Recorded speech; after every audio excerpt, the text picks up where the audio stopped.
Oke, dulur-dulur, karena kita sekarang sedang bersama Gus Eeng, jadi ini kita akan minta sedikit tausiah ya ibaratnya ya.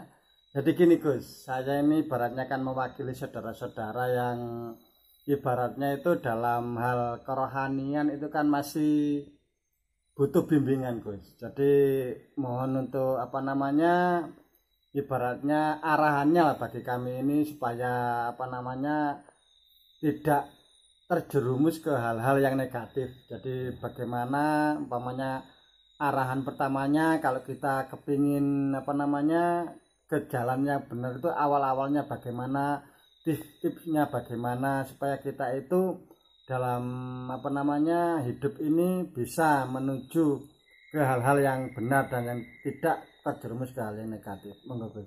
Ya, terima kasih. Ini Bang Udeng ya dan saudara-saudara semua. Intinya untuk membangun awal kita pada kerohanian, kita sudah diberi bekal. Di saat di alam kandungan, Allah sudah berfirman, "Alastu birabbikum, apakah kau percaya kalau aku ini Tuhanmu?"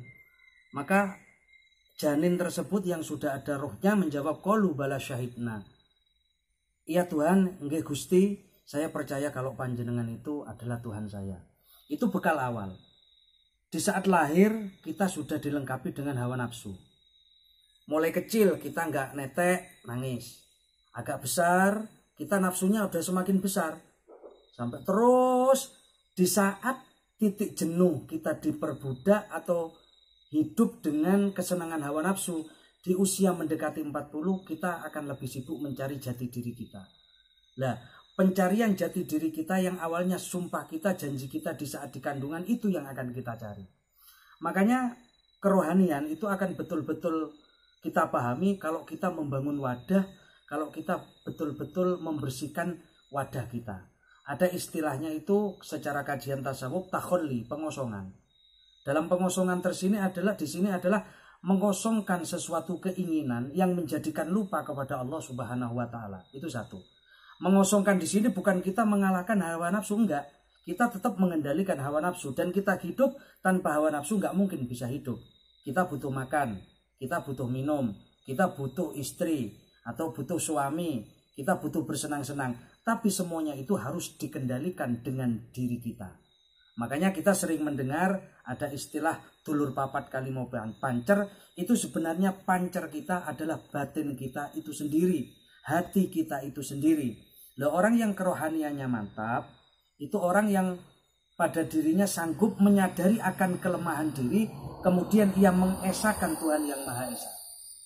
Kita terlalu sombong, kita terlalu merasa pandai, padahal semua gerak kita, kepandaian kita, kealiman kita, kekayaan kita itu sejatinya hanya milik Allah Subhanahu wa taala. Kita cuma alam bayang-bayang, dan bayang-bayang itu bukan sesuatu yang sesungguhnya.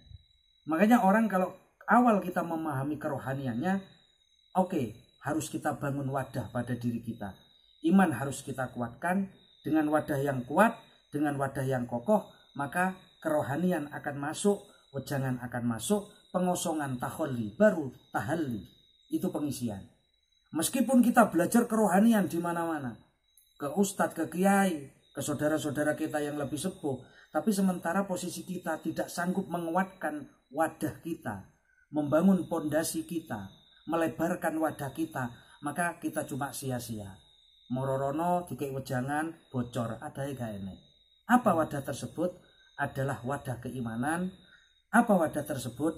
Adalah wadah keyakinan. Semakin iman kita mantap, semakin keyakinan kita mantap, insya Allah semua wejangan, semua nasihat, semua firman Allah dan hadis Rasulullah, ijma qiyas dari para alim ulama bisa kita muat dengan ruhani kita yang di saat kita sanggup melebarkan batin kita, membuat wadah yakni keimanan, keyakinan kita kepada Allah Subhanahu wa taala. Ya, gitu aja Pak Udeng.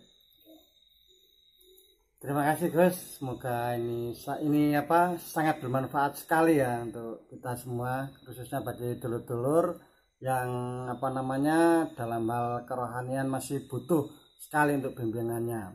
Oke, bagi dulur-dulurku semua, khususnya yang kemarin-kemarin sudah ikut latihan-latihan itu apa namanya sudah saatnya kita itu meningkatkan kepada ilmu kerohanian ya. Jadi seperti itu adalah salah satu tujuan untuk apa namanya biar kita itu dalam hidup ini tidak merasa kebingungan gitu sih. Jadi kita ada pegangan dan juga apa namanya seperti yang disampaikan, mari kita cari apa namanya sharing kepada orang-orang yang mempunyai ahlinya. Jadi seperti itu. Oke, mungkin untuk komunikasi dua hati pada kesempatan kali ini kita cukupkan sampai di sini aja. Kita sambung lagi. Sampai jumpa. Alhamdulillah.